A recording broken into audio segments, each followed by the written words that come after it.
सागर का रहस्य कुछ दूर भीतर जाते ही अचानक दो दिव्य द्वारपाल प्रकट हुए। उन्होंने राजा अजमाल जी से कहा, महाराज चलिए, प्रभु श्रीहरि ने आपको अपने पास बुलाया है। राजा के नेत्रों में आश्चर्य और हृदय में उत्साह भर उठा।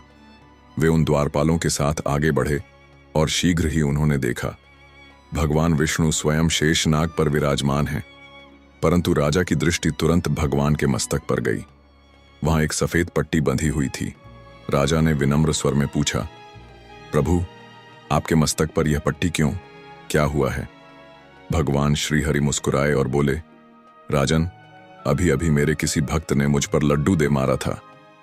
यह सुनकर राजा का हृदय कांप उठा। वे रोते हुए प्रभु के चरणों में गिर पड़े और क्षमा मांगने लगे।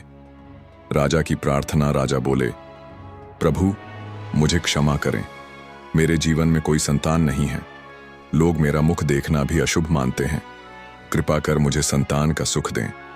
भगवान श्रीहरि प्रसन्न हुए और बोले, राजन चिंता मत करो, तुम्हें पुत्र प्राप्त होगा। राजा ने हाथ जोड़कर विनती की, हे प्रभु, मुझे केवल एक पुत्र ही नहीं बल्कि 2 पुत्र चाहिए, और उनमें से एक पुत्र आप जैसे दिव्य हों। भगवान श्रीहरि ने कृपापूर्वक उत्तर दिया, राजन, तुम्हारी भक्ति से मैं प्रसन्न हूं।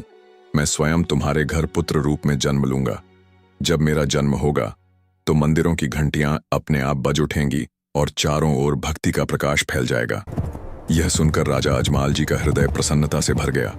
वे उत्साहित होकर अपने महल लौटे और यह शुभ समाचार रानी मैना देवी को सुनाया।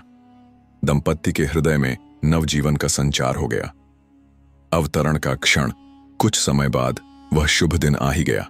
विक्रम संवत 1409 लगभग 1352 ईस्वी भाद्रपद शुक्ल पक्ष की दूज को राजस्थान के बाड़मेर जिले के उंडू गांव में संतान सुख प्राप्त हुआ। सबसे पहले जन्म हुआ वीरम देव का और उसी झूले में प्रकट हुए बाबा रामदेव जी। उनके जन्म के साथ ही अद्भुत चमत्कार घटित हुए। महल में रखे सभी पात्रों का पानी दूध में परिवर्तित हो गया।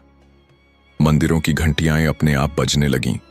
कुमकुम से सजे पद चिन्ह पालने तक बन गए और पूरा नगर दिव्य प्रकाश से आलोकित हो उठा।